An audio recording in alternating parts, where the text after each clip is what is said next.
इतिहास में कई राजा हुए जो अपने देश और प्रजा के लिए प्राणों की आहुति देने को भी पीछे नहीं हटते। छत्रपति संभाजी महाराज की गिनती ऐसे ही राजाओं में होती है।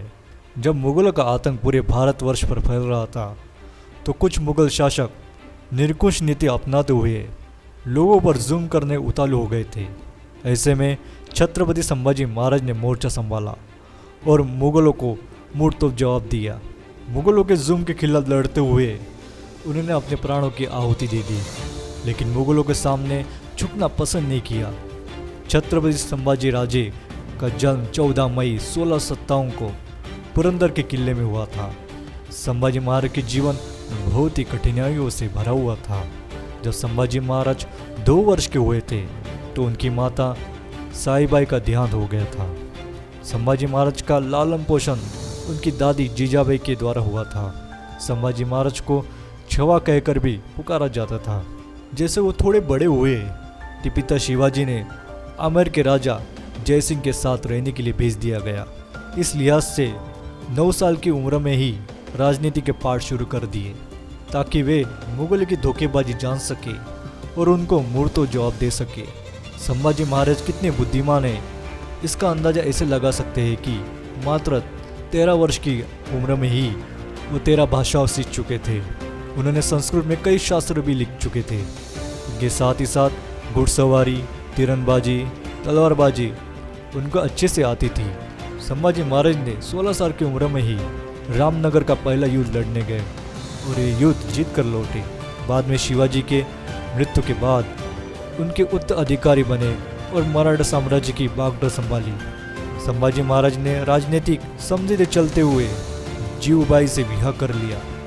मराठे रीति रिवाज के अनुसार उन्होंने उनका नाम येसुबाई रखा। संभाजी अपने शौर्य के लिए प्रसिद्ध रहे। उन्हें बेहद कम शासनकाल में करीब 120 युद्ध लड़े और कभी पराजित नहीं हुए।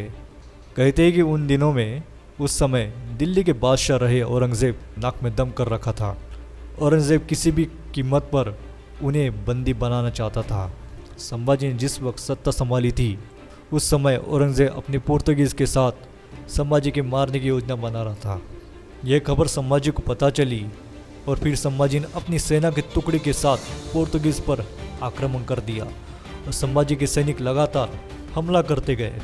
इसी कारण पुर्तगाली बौखला चुके थे। उन्हें समझ नहीं आ रहा था कि क्या करे। उन्हें संभाजी को रास्ते से हटाने से हर कोशिश की पर वो असफल रहे। इस तरह 1683 आते आते संभाजी पुर्तगाली पराजित हुए। लोगों को जुर्म से राहत दिलाने सफल रहे। संभाजी मुगलों का साम्राज्य खत्म करना चाहते थे पर इतना आसान नहीं था। उनके सामने औरंगजेब जैसा शासक था जो काफ़ी ताकतवर था। माना जाता है कि ऊपर से उसके पास अच्छी सेना के साथ साथ कुशल रणनीतिकार भी थे। हालांकि उसकी क्रूरता चरम पर थी। अपनी कट्टरता के कारण लोगों पर अत्याचार की सीमा पार करता जा रहा था। यहाँ तक कि प्रजा पर बर्बरता करते हुए उसने हिंदुओं की सैकड़ों मंदिरों को भी तुड़वाना शुरू कर दिया था। ऐसे में किसी भी कीमत पर उसका मुकाबला करना जरूरी भी था। संभाजी महाराज ने इस बात को समझा। औरंगजेब के आधिपत्य वाले क्षेत्रों में चढ़ाई करना शुरू कर दिया। देखते ही देखते कुछ ही दिनों में उन्होंने नाक में दम कर दिया। संभाजी ने उसके भेजे हुए कई सेनापतियों को मार गिराया था, इसलिए हमेशा सामने जाने के लिए डरता था। कुल मिलाकर औरंगजेब के लिए संभाजी गले की हड्डी बन चुका था। माना जाता है कि औरंगजेब के सामने संभाजी इस तरह खड़े रहे कारण ही बाद में बीजापुर और गोलकोंडा से मुगलों का शासन समाप्त हुआ।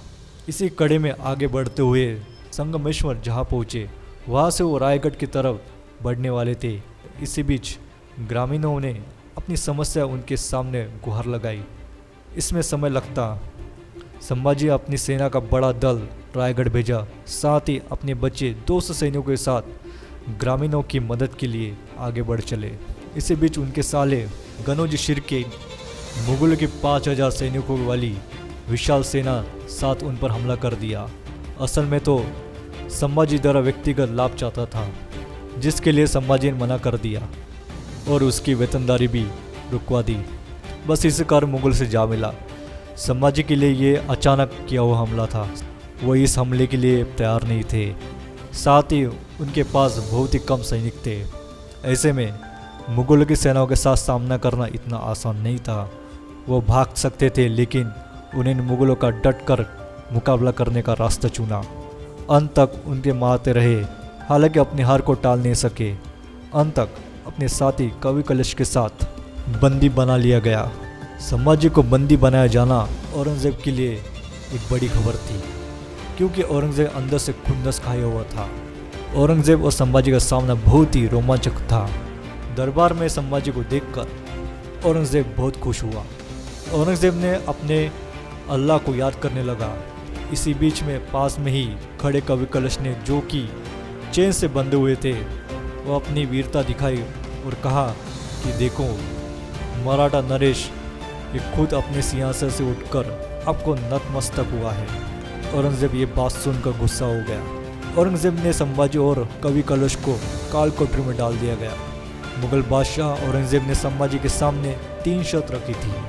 पहली, सारी सेना और सारी किले मराठों के खजाने को मुगलों के हवाले कर दे। दूसरी, संभाजी उन सारे मुगल गद्दारों के नाम बताए। तीसरी, संभाजी अपना धर्म परिवर्तन कर मुसलमान बन जाए। वीर मराठा छत्रपति औरंगजेब किसी भी शर्त को मानने को मना कर दिया। संभाजी ने कहा, उन्हें अगर 1000 बार मरकर भी जिंदा होने पड़े तो वो सिर्फ हिंदू धर्म में जन्म लेंगे। औरंगजेब ने अपना आपा खो दिया और संभाजी को मारने के लिए आदेश दिए। दोनों को काल कोठरी में ही डाल दिया। तरह तरह की यातना दिए गए। संभाजी को और कवि कलश को बहरूपियों के कपड़े पहनाकर, उनसे बांधकर पूरे नगर और पूरी सेनाओं के सामने घुमाया गया। साथ ही मुसलमानों ने उन पर पेशाब करने को ही कहा गया। संभाजी ने चुपचाप ये अपमान बर्दाश्त किए और कवि कलश ने संस्कृत के श्लोक पढ़ते हुए सब सहते रहे, अपने मित्र के साथ खड़े रहे। औरंगजेब ने फिर एक बार इस्लाम कबूल करने को कहा। संभाजी ने हिंदू धर्म की महानता व्याख्या करते हुए औरंगजेब की बात मानने से इनकार कर दिया। औरंगजेब ने संभाजी के घाव पर नमक लगाने का आदेश दिया। इस पर भी उसका मन नहीं भरा। उसकी जबान काटते हुए आंखें निकालने का आदेश दे दिया। औरंगजेब की हैवानियत यही नहीं रुकी। संभाजी सबसे दर्दनाक मौत की योजना बनाई गई थी। संभाजी को कई यातनाएं दी गई। एक एक धीरे धीरे हाथ और पैर काटते गए, फिर उसी अवस्था में छोड़ दिया गया। कुछ ही दिनों बाद भी उनमें जान बाकी थी। गजब की बात यह थी कि इतनी यातनाओं के बावजूद संभाजी का सांस नहीं टूटा। वो औरंगजेब के सामने झुके तक नहीं। यह देखकर औरंगजेब पूरी तरह बौखला गया और उसने 31 मार्च 1679 को उनकी मौत की सजा दे दी। कुछ मराठाओं ने संभाजी के शरीर को सिलकर उनका अंतिम संस्कार भीम नदी के तट पर किया। संभाजी के मित्र कवि कलश को भी उनके जैसी दर्दनाक मौत दी गई। औरंगजेब ने सोचा था कि संभाजी की मौत के बाद मराठा साम्राज्य खत्म हो जाएगा, लेकिन ऐसा नहीं हो सका। संभाजी की मृत्यु के बाद मराठाओं के एकजुट होकर उसका सामना किया और मराठा साम्राज्य जीतने का उसका सपना ही रह गया। अपने लोगों के लिए सारी उम्र लड़ने वाले संभाजी मृत्यु को भली प्यारे हो गए, लेकिन साहस की कहानी आने वाले लोगों के लिए प्रेरणा स्रोत बनी। देश धर्म पर मिटने वाला शेर शिवा का छावा था, महापराक्रमी परम प्रतापी एक ही शंभू राजा था। अगर आपको ये वीडियो अच्छा लगे तो हमारे चैनल को लाइक और शेयर कर दीजिए और हमारे चैनल को सब्सक्राइब करना ना भूलें। धन्यवाद।